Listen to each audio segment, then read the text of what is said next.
Well, you get to the point where it's just too damn high. Just because it's down 80 or 90% doesn't mean it's mispriced today. It may mean that it was mispriced last year. And with a lot of this, that's what it was. The money was so easy, it was so available that prices went too high.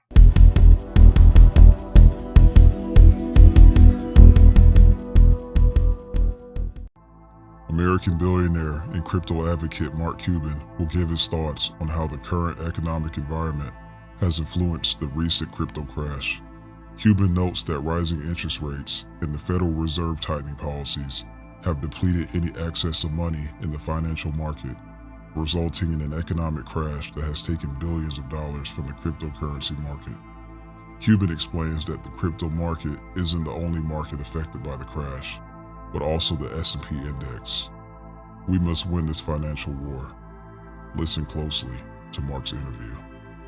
Look at the stock market. It's gotten, tech stocks in particular, high growth tech stocks have gotten torched even worse than crypto, right? Yep. I got tech stocks worth down a whole lot more than my Ethereum or my Bitcoin, or my Polygon, right? They've just gotten torched. Why is that? Because it went too high.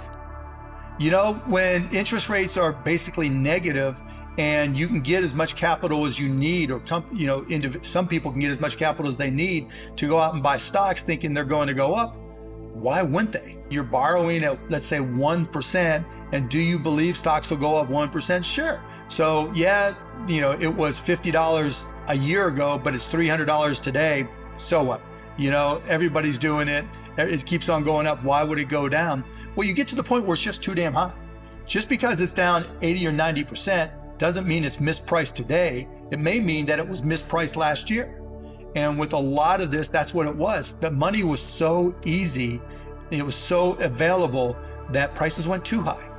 And it may well be that even though we're down, enormously, that we're in the right place in terms of pricing, and we're finding the right place. And the problem isn't now, the problem was last year in the easy money.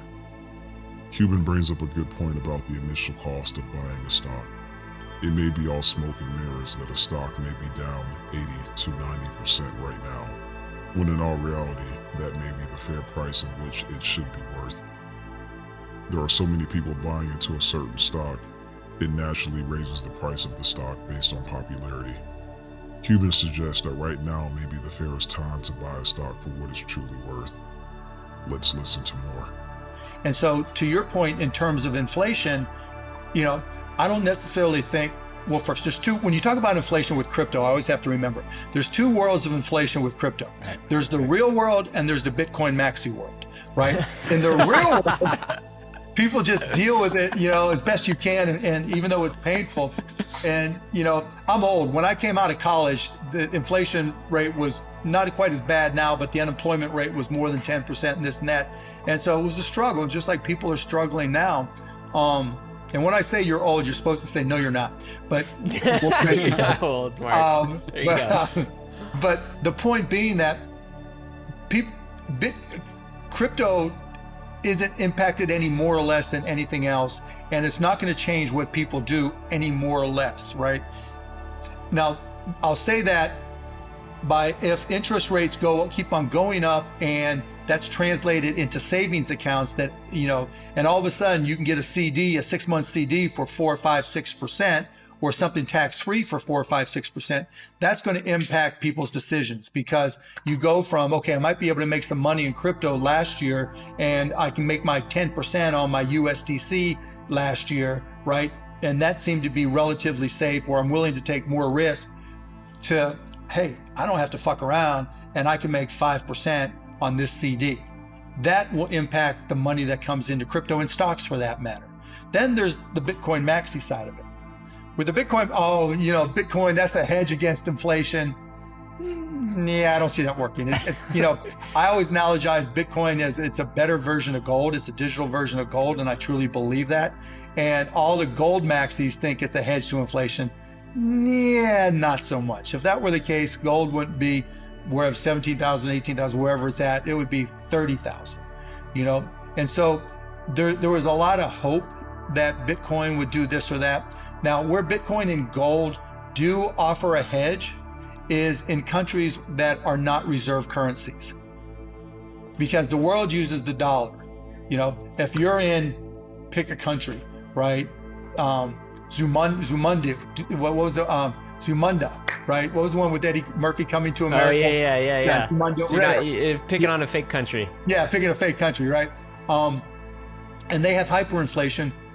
Owning Bitcoin or gold is much better because it's going to fluctuate relative to the dollar, or let's say the euro, and it's going to be stable, and it's going to look like a really good hedge against that Zumundo currency. But then so would the dollar, So, I think the Bitcoin maxis got it dead wrong. And I think part of the challenge for Bitcoin is, even with the Lightning Network improving and becoming more popular, there's not enough utility. But that's the same problem gold has. Nobody needs gold jewelry.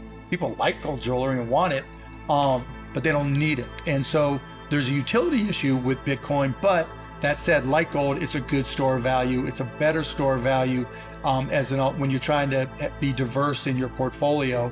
And that's why I own it, because I think I have no idea where it'll go. I have no idea how low it'll go. But I do know that once there are applications with smart contracts, not on Bitcoin, but across crypto, that regular people use and figure out, just like streaming was a better version of getting audio and video than traditional media was, when there's better reason to use crypto applications, that's when it takes off. Next, Cuban gets into his preference of Bitcoin versus Ethereum as an asset. Bitcoin and Ethereum are two of the largest cryptocurrencies by market cap. There's always a lot of comparison between the two currencies. Those that buy Bitcoin say that it's a better asset because of its scarcity, trustlessness, and truly decentralized nature. People that prefer Ethereum state that it's a better asset because of its many use cases.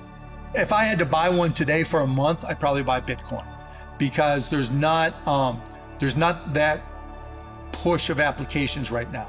I mean, I'm trying to invest. If you got one that is a business application that replaces not just fintech, but let's just say something you do in the office. Here's the way we've been doing it. I use this app all the time, and it has nothing to do with fintech. It has nothing to do with collectibles. This is just, I'm using smart contracts on Ethereum or whatever blockchain, and it's made my life a lot more efficient and a lot better. When those start to happen, whichever blockchain they're on, bam, right?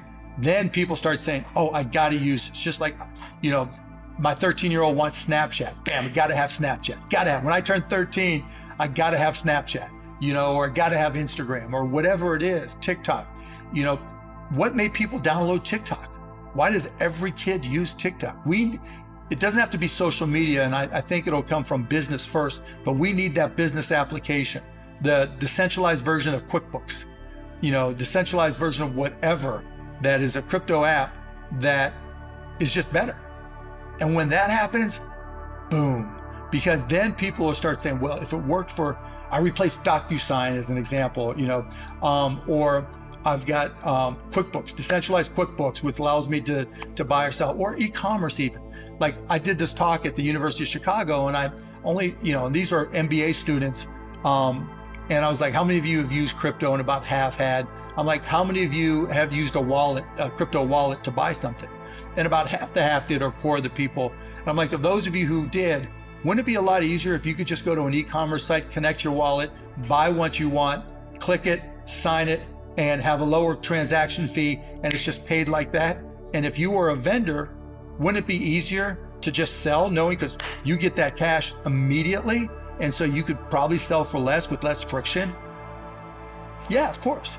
But nobody's done that yet. We've looked at it with the Mavs, and but there's so many, everybody tries to go through traditional means to connect your e-commerce through BitPay or whatever, through a bank, and that just gets convoluted. Cuban isn't the first person to point out that the excessive money printing and stimulus packages over the last 2 years might have heavily influenced prices in the last bull market. Regardless of what the charts say, Bitcoin and many other cryptocurrencies are going to be much more valuable when people see the opportunities in the industry. We must win this financial war. Subscribe to keep learning the truth.